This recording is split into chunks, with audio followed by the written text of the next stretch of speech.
आप सभी को राधे राधे। भक्ति दीपिका में आपका स्वागत है। कैसे हैं आप? आशा करती हूँ अच्छे होंगे। आज की इस वीडियो में हम सुनेंगे उपनिषदों की कहानियों को, जिनमें सिर्फ मनोरंजन ही नहीं बल्कि जीवन जीने की गहरी सीख भी छुपी है।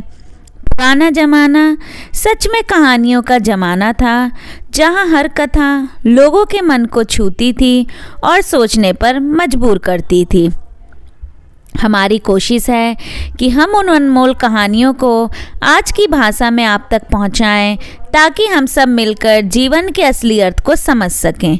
तो चलिए शुरू करते हैं आज की उपनिषदों से ली गई प्रेरणादायक कहानी, जिसका शीर्षक है करता है कर्ता भरता है करण। तो आइए सुनते हैं। देवताओं से भगवान को कुछ विशेष अनुराग है।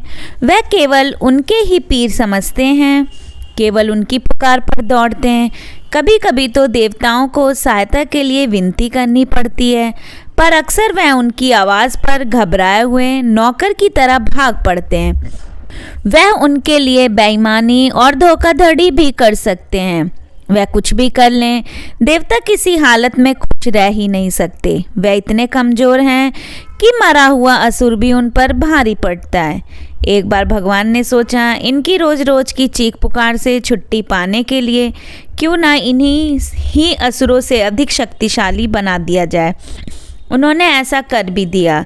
देवों ने असुरों पर विजय भी प्राप्त कर, पर ताकत का द्रव्य कुछ चढ़ गया और उनके पांव लड़खड़ाने लगे। भगवान ने सोचा था, कुछ दिनों तक क्षीर सागर के हल्के हल्के हिचकोलों में लक्ष्मी का पायताने बिठाए पांव दबाते हुए मीठे मीठे सपने देखने की फुर्सत मिल गई, पर सपनों में भी उनकी हंड बोंग का शोर सुनाई देने लगा।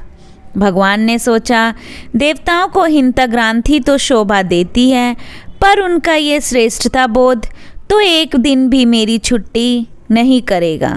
जब असुर ही किसी को अपने से बड़ा नहीं मानते, तो असुरों से भी ताकतवर हो चुके ये देवता तो मेरा अधीनता में रहेंगे ही नहीं, और मेरा विश्व साम्राज्य खंडित होकर ही नहीं रह जाएगा, बल्कि संभव है उस खंडित साम्राज्य में मेरे हिस्से क्षीर सागर का ये इलाका भी ना रह जाए। यह विचार आते ही वह घबरा उठे। उन्हें चिंता इस बात को लेकर भी थी कि देवता एहसान मानने को तैयार नहीं थे। वह सोचते थे कि असुरों को उन्होंने अपनी ही शक्ति से पराजित कर दिया है। भगवान को आदि फिक्र अपनी वजह से थी और आदि देवताओं की भलाई को लेकर। वह सोच रहे थे कि यदि देवता से यह अभिमान बना रहा तो इनका पतन हो जाएगा। आखिर असुरों का पतन तो उनका अभिमान के कारण ही हुआ था। असुर कहते थे, मुझसे बड़ा है ही कौन जिसकी आराधना करें, जिसके लिए यज्ञ करें। वह सब कुछ को अपने ही उपभोग की वस्तु समझकर स्वयं ही भोगते रहे, देवताओं का हिस्सा दिया ही नहीं, और इसी घमंड में उनका विनाश हो गया। आर्ष वचन गलत तो हो ही नहीं सकता।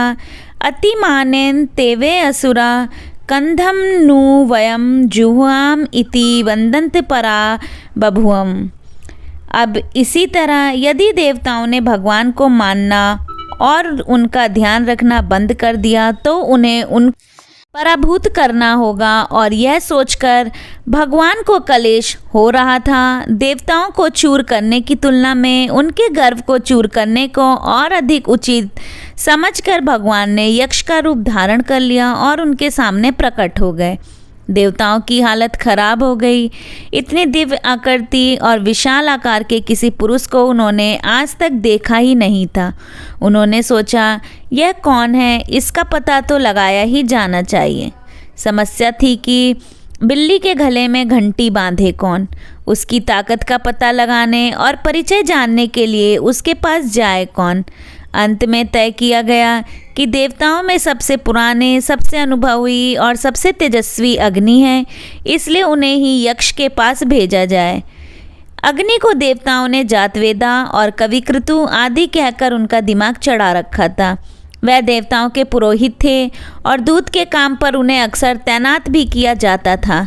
इन तमाम कारणों से वह स्वयं भी मानते थे कि वह इस तरह तरह के काम दूसरे देवताओं से अधिक चालाकी से कर सकते हैं। उनके तेज का तो कहना ही क्या, उनकी शक्ल देखकर राक्षसों की तो नानी मर जाती थी। उन्होंने उनका एक नाम ही राक्षसा या राक्षसों का नाश करने वाला रख रखा था।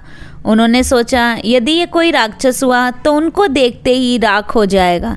सो देवताओं ने कहा, जन्म लेते ही सब कुछ जान लेने वाले अग्निदेव, आप जाकर पता लगाओ कि यह अक्ष है। अग्निदेव को इतने सुनने की जरूरत थी। उन्होंने आव देखा न ताव, इतराते हुए उठे और कुछ कुछ गुरूर में भरे हुए ही यक्ष के पास जा थमके। सोचा था उन्हें देखकर यक्ष के हाथ फाख्ता हो जाएंगे, पर यक्ष पर कोई असर ही नहीं। उसने उन्हें पहचाना तक नहीं। यक्ष ने पूछा, आपका परिचय? अग्नि ने बाहर की आग को समेटते और भीतर की आग से झुलसते हुए सोचा, वह कौन मूर्ख है जो यह भी नहीं जानता कि मैं ही अग्नि हूँ। मेरे तेज से सारा जगत प्रभावित है और यह मुझे साक्षात देखकर भी मेरा परिचय पूछ रहा है। दूत कर्म का लंबा अनुभव होने के कारण प्रकट तो नहीं कहा कि मैं तुम्हारी तरह मूर्ख नहीं हूँ, पर राजनयिक की भाषा में निवेदन किया, मुझको जातवेदा कहते हैं। सारी दुनिया मेरे नाम से और रूप से परिचित है। आश्चर्य है कि आपको मेरे विषय में कुछ मालूम ही नहीं। यक्ष ने कहा, अरे आप यज्ञी हैं, आप सब कुछ जानते हैं और पैदा होते ही सब कुछ जान लेते हैं। एक में मूढ़ जो इतना बड़ा हो गया और आप जैसे विलक्षण चीज़ का नाम तक मालूम नहीं।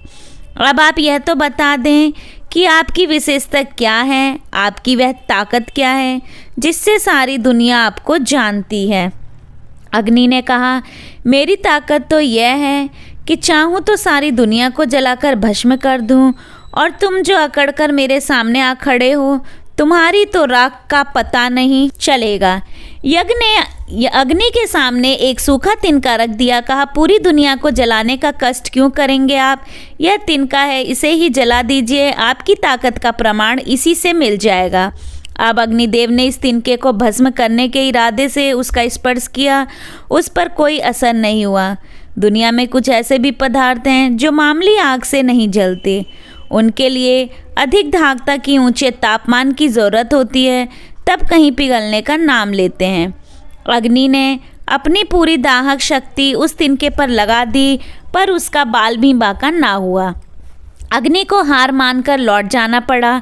अग्नि को मुंह लटकाए आता देख वायु बहुत प्रसन्न थे। वह मानते थे कि आग को जो इतना प्राधान्य मिला हुआ है वह आकरण है। उनके बिना तो आग जल तक नहीं सकती। उनकी शक्ति को समझे बिना देवगण अग्नि को अग्रिण माने हुए हैं। सोचा, मुझे अवसर मिला तो दिखा दूंगा कि मेरी शक्ति क्या है और हम दोनों में अधिक पूजनीय कौन है। उधर वह ये सोच रहे थे, उधर देवों ने उन्हें ही उस यक्ष के पास जाकर उसका परिचय प्राप्त करने का भार सौंपने का निश्चय कर लिया। उनके प्रस्ताव पर वह गया वह आया वाले आत्मविश्वास के साथ उठे और यक्ष के सम्मुख जा पहुँचे। यक्ष ने प्रश्न किया, आप कौन हैं महानुभाव? ठीक वही विस्मय वायु को भी हुआ। सारा संसार मुझे मेरे स्पर्श मात्र से जान लेता है। मेरी अनुपस्थिति में लोग घुटकर मर जाते हैं और यह मेरा नाम तक नहीं जानता। वायु तो स्वभाव से कुछ उदित भी हैं। वे अपनी हड़बड़ी में जहाँ जाते हैं वहाँ कोई ना कोई अनर्थ करके ही आते हैं। इसलिए हुंकारते हुए बोले, मैं मातृश्वा पवन हूँ। सारा संसार मेरे प्रताप को जानता है। मैं पहाड़ों को उखाड़ गिराता हूँ, जंगलों को तोड़कर रख देता हूँ, विशाल समुद्रों को भी पार कर जाता हूँ। यक्ष ने पुनः उसी तिनके की ओर संकेत किया। उड़ाते कैसे हैं, इसका नमूना तो दिखाइए। पवन ने हल्के से प्रभाव से उसे उड़ाना चाहा। तिनके का कुछ ना बिगड़ा। वे अपना वेग बढ़ाते चल गए और प्रभंजन का रूप ले लिया और तिनका जहाँ का तहाँ। उस पर कोई असर ही नहीं। वायु को बहुत शर्म आई। अपना सिर गड़ाए वो देवताओं के पास लौट आए। अब इन दो पराक्रमी देवों के असफल होने पर देवताओं ने इंद्र से कहा, यह काम आपको छोड़कर दूसरा कोई नहीं कर सकता। आप तो देवताओं में सर्वोपरि हैं। आपके लिए कुछ असंभव तो है ही नहीं। अब आप ही कृपा करें। इंद्र के अहंकार की तो कहानियाँ प्रचलित हैं। वह उठे और यक्ष की ओर बढ़े और देखा कि यक्ष अंतर्ध्यान हो गया है। क्या तो उससे प्रश्न पूछते, क्या जवाब लाकर देवताओं को देते। इंद्र को अपनी माया का भी अभिमान है और वह इसके बल पर विविध रूप धारण कर लेते हैं। इंद्रः माया भी पुरुरूप ईयते, पर उनकी माया भी बेकार, वहाँ जहाँ के तहाँ खड़े रह गए। पर ठीक इसी समय आकाश में एक स्त्री का आविर्भाव हुआ। यह हिमाचल की पुत्री उमा थी। इंद्र उनके पास पहुँचे और पूछा कि उनके प्रकट होने से पहले जो उपस्थित था वह यक्ष कौन था। उमा ने बताया, वह ब्रह्म था। उसी की शक्ति से तुम लोगों ने असुरों पर विजय प्राप्त की थी, पर प्रामदवश यह मान बैठे थे कि विजय तुमने स्वयं हासिल की है। तुमने अपने को कर्ता मान लिया, जबकि तुम निमित्त मात्र हो। वह अपनी शक्ति को वापस ले ले तो तुम्हारे परम शक्तिशाली अग्नि और पवन की जो दशा हुई उसे तुम देख ही चुके हो।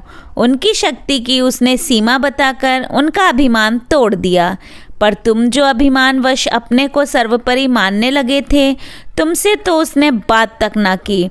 परमात्मा ने सभी देवताओं में अग्नि, वायु और इंद्र को ही अपनी सीमाओं को जानने का अवसर दिया, और वह ही उसका साक्षात्कार कर सके और इसकी महिमा को जान सके। अतएव ये तीनों देवता ही देवताओं में सर्वोपरि हैं। इनमें भी इंद्र सबसे बड़े हैं, क्योंकि अग्नि और वायु को तो ब्रह्म की शक्ति का ही साक्षात्कार हुआ।